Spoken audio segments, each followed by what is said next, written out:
এই মুহূর্তে আপনার মুখটা বন্ধ করুন। হ্যাঁ, আপনাকেই বলছি ভাই, প্লিজ মুখটা বন্ধ রাখুন। অবাক হচ্ছেন? ভাবছেন ভিডিওর শুরুতেই কেন ধমক দিচ্ছি? কারণ পরিসংখ্যান বলছে আপনি সারাদিনে যতগুলো কথা বলেন তার ৮০ ভাগই কোনো দরকার নেই। আর এই অপ্রয়োজনীয় বকবকানি হলো আপনার পকেট খালি থাকার ১ নম্বর কারণ। বিশ্বাস করুন, সৃষ্টিকর্তা আমাদের কান দিয়েছেন ২টা আর মুখ দিয়েছেন মাত্র ১টা। এর মানে কি জানেন? এর মানে হলো আমাদের শোনা উচিত দ্বিগুণ আর কথা বলা উচিত অর্ধেক। কিন্তু আমরা কি করি? আমরা চায়ের দোকানে বসে ট্রাম্পের পররাষ্ট্র নীতি থেকে শুরু করে পাশের বাসার ভাবির তরকারিতে লবণের পরিমাণ, সব বিষয় নিয়ে এমনভাবে চেঁচামেচি করি যেন আমরাই সুপ্রিম কোর্টের জাজ। আজকের ভিডিওতে আমি আপনাকে কোনো মোটিভেশনাল ভাষণ দেব না। আজ আমি আপনাকে সাইলেন্স বা নীরবতার এমন কিছু ডার্ক সাইকোলজি এবং বিজনেস সিক্রেট শেখাবো, যেটা জানার পর আপনি নিজেই নিজের মুখে স্কচ টেপ লাগিয়ে ঘুরবেন। গ্যারান্টি দিচ্ছি, এই ভিডিওর প্রতিটা সেকেন্ড আপনার ব্রেনের নিউরনগুলোকে ধাক্কা দেবে। তাই নড়ে চড়ে বসুন, কারণ এখন আমরা অপারেশন শুরু করতে যাচ্ছি। আচ্ছা, খেয়াল করেছেন আপনার ফ্রেন্ড সার্কেলে বা অফিসে এমন একজন ফাপড়বাজ আছেই যে সারাদিন নিজের ঢোল পেটাতে থাকে? ভাই, কালকে এই ডিলটা সাইন করছি, পরশু আইফোন 15 প্রো ম্যাক্স কিনব, আগামী বছর ইউরোপ ট্যুর দেব। কিন্তু বাস্তবতা কি? বছর শেষে দেখবেন তার আইফোন তো কেনা হয়নি, উল্টো আপনার কাছে ৫০০ টাকা ধার চাচ্ছে রিচার্জ করার জন্য। বিজ্ঞানীরা এটাকে বলেন pre mature sense of completeness.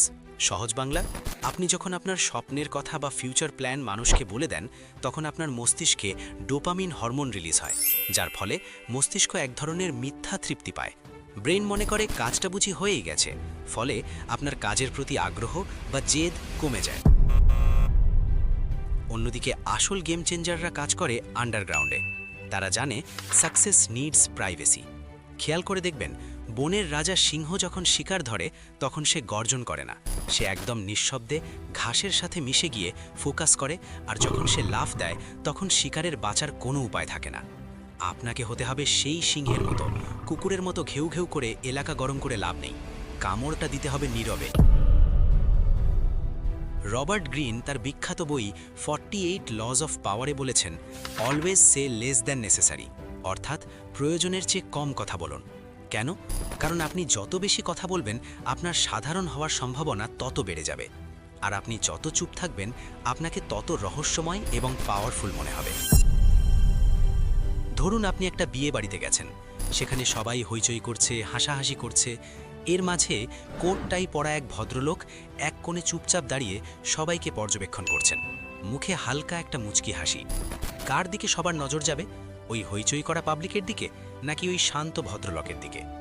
অবশ্যই ওই শান্ত লোকটার দিকে। মানুষ তাকে সমীহ করবে, মানুষ ভাববে লোকটা নিশ্চয়ই অনেক বড় কেউ, অথচ হতে পারে সে কিছুই না। এটাই হলো নীরবতার সাইকোলজিক্যাল পাওয়ার।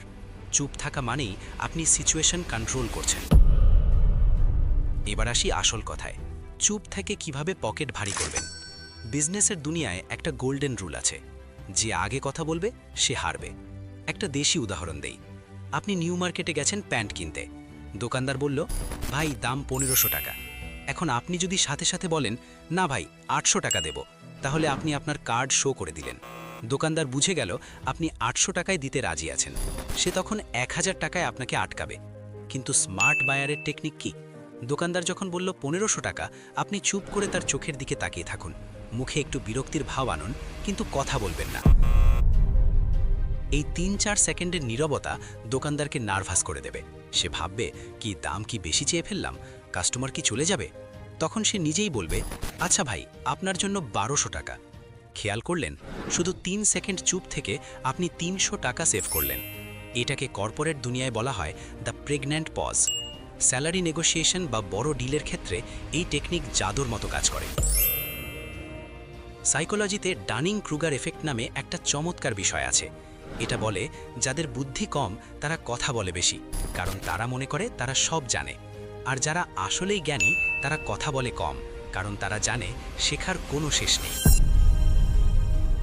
আমাদের দেশের টক শোগুলোর দিকে তাকালেই বুঝবেন 4 জন লোক বসে চিৎকার করছে, টেবিল থাপড়াচ্ছে, একে অপরকে কথা বলতে দিচ্ছে না। দিন শেষে রেজাল্ট কি? 0। অথচ বিশ্বের সেরা সিইও বা ইনভেস্টরদের ইন্টারভিউ দেখবেন, ওয়ারেন বাফেট বা ইলন মাস্ক, তারা প্রশ্ন শোনার পর হুট করে উত্তর দেন না। তারা কয়েক সেকেন্ড সময় নেন, ভাবেন, তারপর খুব ধীর স্থিরভাবে উত্তর দেন। তাদের এক একটা শব্দের দাম কোটি টাকা। আপনি যদি স্মার্ট হতে চান তবে নিজেকে ইনফরমেশন স্পঞ্জ বানান। কথা বলা মানে হলো হার্ড ড্রাইভ থেকে ডেটা আউটপুট দেওয়া, এতে নতুন কিছু জমা হয় না। আর শোনা মানে হলো ডেটা ইনপুট নেওয়া, অর্থাৎ আপনার নলেজ বাড়ছে। আর আজকের যুগে ভাই, নলেজ ইজ মানি। ভাই, টাকা তো কামাবেন, কিন্তু শরীর ঠিক না থাকলে সেই টাকা দিয়ে কি করবেন? ফার্মেসিতে বিল দেবেন? বিজ্ঞান বলছে অতিরিক্ত কথা বললে আমাদের শরীরে কর্টিসল বা স্ট্রেস হরমোন বেড়ে যায়। খেয়াল করবেন, যেদিন বেশি তর্কাতর্কি বা ঝগড়া করেন সেদিন খুব ক্লান্ত লাগে, মাথা ব্যথা করে। অন্যদিকে নীরবতা বা মেডিটেশন আপনার ব্রেনে নতুন সেল তৈরি করতে সাহায্য করে। যারা কম কথা বলে তাদের ফোকাস এবং মেমোরি পাওয়ার সাধারণ মানুষের চেয়ে অনেক বেশি হয়। আপনি যদি ক্রিয়েটিভ কাজ করতে চান, নতুন বিজনেস আইডিয়া বের করতে চান, তবে আপনার ব্রেনকে একটু রেস্ট দিন। সারাদিন ইঞ্জিনে ফুল রেস দিলে ইঞ্জিন তো সিজ করবেই। আমাদের সমাজে একটা সমস্যা আছে, কেউ চুপচাপ থাকলে আত্মীয় স্বজনরা বলে ছেলেটা হাবাগোবা, কিছু পারে না। আবার কেউ প্রতিবাদ না করলে ভাবে ভীতু। দেখুন, চুপ থাকা মানে কিন্তু এই নয় যে আপনি বোবা হয়ে যাবেন। কেউ যদি আপনার গালে চড় মারে তখন চুপ থাকাটা বোকামি। আমি বলছি স্ট্র্যাটেজিক সাইলেন্সের কথা। ধরুন আপনার বস আপনাকে ঝাড়ি দিচ্ছে কোনো কারণ ছাড়াই। এই মুহূর্তে আপনি যদি পাল্টা তর্ক করেন, চাকরিটা নড়বড়ে হয়ে যাবে, বস আরও রেগে যাবে। কিন্তু আপনি যদি মাথা নিচু করে চুপচাপ সব শুনে যান এবং শেষে বলেন, সরি স্যার, আমি বিষয়টা দেখব, ব্যাস, ঝড়ের বেগ ওখানেই শেষ। বস ভাববে আপনি কত বাধ্য। পরে ঠান্ডা মাথায় কাজের মাধ্যমে প্রমাণ করে দিন যে বস ভুল ছিল। মনে রাখবেন, revenge is a dish best served cold. আর সেই রিভেঞ্জটা নিতে হয় কাজের মাধ্যমে, মুখের কথায় নয়। কল্পনা করুন দুটি দৃশ্য। দৃশ্য 1, বল্টু মিয়া বাসের মধ্যে কন্ডাক্টরের সাথে 5 টাকা ভাড়া নিয়ে 10 মিনিট ধরে চিল্লাচিল্লি করছে। তার শার্ট ঘামে ভিজে গেছে, মেজাজ খারাপ, বাসের সবাই তার দিকে বিরক্ত হয়ে তাকাচ্ছে। দিন শেষে তার লাভ হলো মেজাজ খারাপ আর হাই ব্লাড প্রেশার। আর দৃশ্য 2, চৌধুরী সাহেব একই বাসে বসে আছেন, কন্ডাক্টর 5 টাকা বেশি চাইল। তিনি চুপচাপ কন্ডাক্টরের দিকে তাকিয়ে পকেট থেকে ঠিক ভাড়াই বের করে দিলেন, কিন্তু একটা শব্দও করলেন না। তার চোখের চাহনিতে এমন একটা ভারী কি ভাবছিল যে কন্ডাক্টর আর কথা বলার সাহস পেল না। তিনি কানে ইয়ারফোন দিয়ে অডিও বুক শুনতে শুনতে গন্তব্যে পৌঁছালেন। এখন বুকে হাত দিয়ে বলুন তো, আপনি আসলে কার মতো হতে চান, বল্টু নাকি চৌধুরী সাহেব? উত্তরটা কমেন্টে জানিয়ে দিন। আমি দেখতে চাই কতজন স্মার্ট অডিয়েন্স আমার সাথে আছেন। আচ্ছা, আপনার জীবনে কি এমন কোনো ঘটনা ঘটেছে যেখানে আপনি রেগে গিয়ে কিছু একটা বলে পরে পস্তায়ছেন?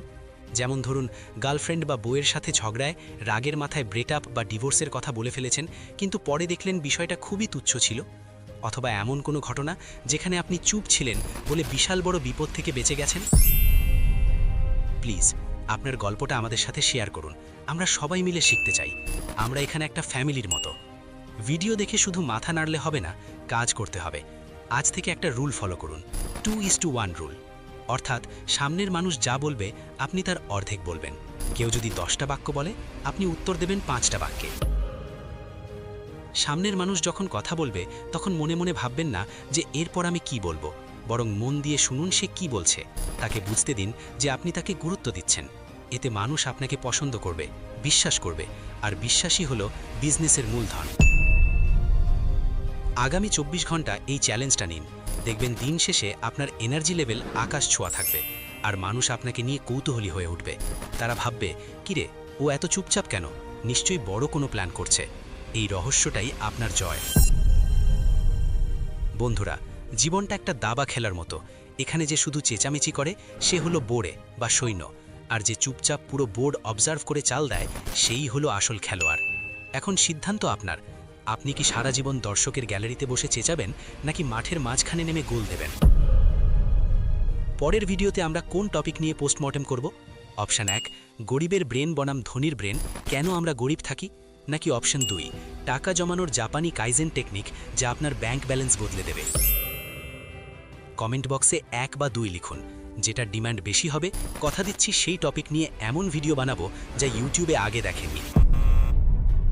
আর হ্যাঁ, আমি আপনাদের সাবস্ক্রাইব করতে বলবো না, কারণ আমি জানি যারা নিজেদের লাইফ নিয়ে সিরিয়াস, যারা ভিড়ের মধ্যে হারিয়ে যেতে চায় না, তারা এতক্ষণে সাবস্ক্রাইব বাটনে ক্লিক করে ফেলেছে, কারণ তারা জানে এই চ্যানেলের সাথে না থাকা মানে নিজের সফলতার পায়ে কুড়ুল মারা। বাটনটা নিচেই আছে, বাকিটা আপনার চয়েস। দেখা হচ্ছে পরের ভিডিওতে। ততক্ষণ পর্যন্ত মুখ বন্ধ রাখুন আর কাজ দিয়ে বিশ্ব জয় করুন। আল্লাহ হাফেজ।